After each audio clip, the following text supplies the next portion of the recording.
અહીંયા આપણા ત્યાં ગુજરાતના મોટા નેતા હતા અહેમદભાઈ. અહેમદભાઈ તો હવે રહ્યા નહીં. અહેમદભાઈનું પરિવાર ભરૂચમાં રહે છે. એમની દશા એવી, કોંગ્રેસને મત નહીં આપે.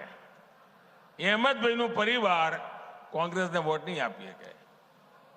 કોંગ્રેસના એક મોટા નેતા બનતા સુધી ભાવનગરમાં જ રહેતા હશે, મત એમનો ભાવનગરમાં જ હશે.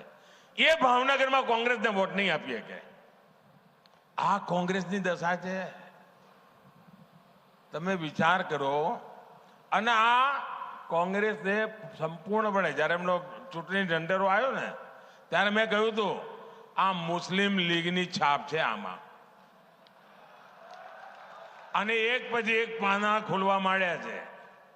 હવે એમણે માઓવાદી ઘોષણાઓ કરવા માંડી છે, નક્સલવાદી.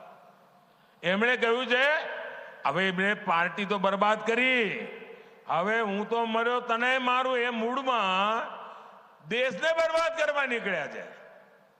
એમણે પાર્ટી તો તબાહ કરી દીધી, દેશને બરબાદ કરવા નીકળ્યા છે. અને એમણે એક નવો એમણે કહ્યું છે અમે એક્સરે કરીશું આખા દેશનો. કહ્યું છે ને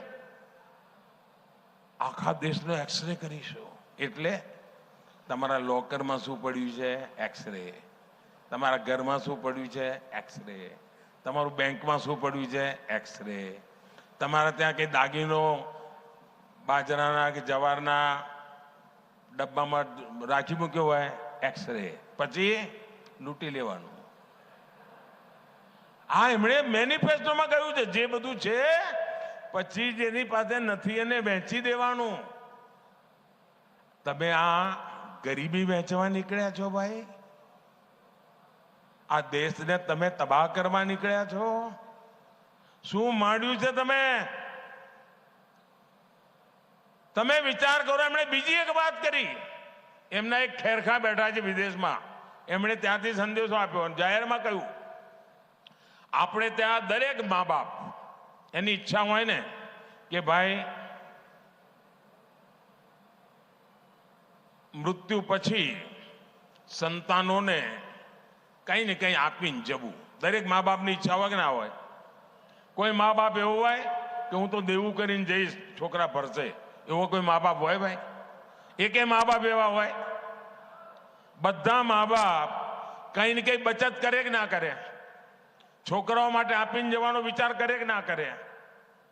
હવે કોંગ્રેસ વાળાએ એના ઉપર દોરો નાખ્યો છે અને એમણે જાહેર કર્યું છે કે હવે તમે જે બચાવ્યું હોય એ તમે તમારા સંતાનોને નહીં આપી શકો. એમાંથી અડધા કરતા વધારે કોંગ્રેસની સરકાર બનશે તો તમારી પાસેથી ટેક્સ રૂપે લઈ લેશે. 55% ટેક્સ નાખશે. એટલે માનો કે તમારી પાસે 10 એકરનું ખેતર છે અને તમે છોકરાને સંતાનોને 10 એકર આપીને જવા માંગો છો તો તમારા 5 એકર સરકારમાં ગયા ને 5 એકર રહ્યા. આ કાયદો લાવવાના છે. તમારી પાસે 2 ભેંસ હોય તો 1 ભેંસ કોંગ્રેસ વાળા કહે છે સરકારમાં આપી દો, 1 તમારા છોકરાને આપવાની. કેમ? તો અમારે 1 ભેંસ અમારી વોટ બેંકમાં આપવાની છે. આ કાયદેસર લાવવા મેનિફેસ્ટોમાં લખ્યું છે. બોલો, આ હિંમત એમની. હવે આ દેશના નાગરિકને આપણે સમજાવવું જોઈએ કે ના સમજાવવું જોઈએ ભાઈ? અમે તો તમારી તાકાત વધારવાનું કામ કરી રહ્યા છે. એ તમે ભેગી કરેલી તાકાતને લૂંટવાનું કામ કરવાનું વિચારી રહ્યા છે ભાઈ.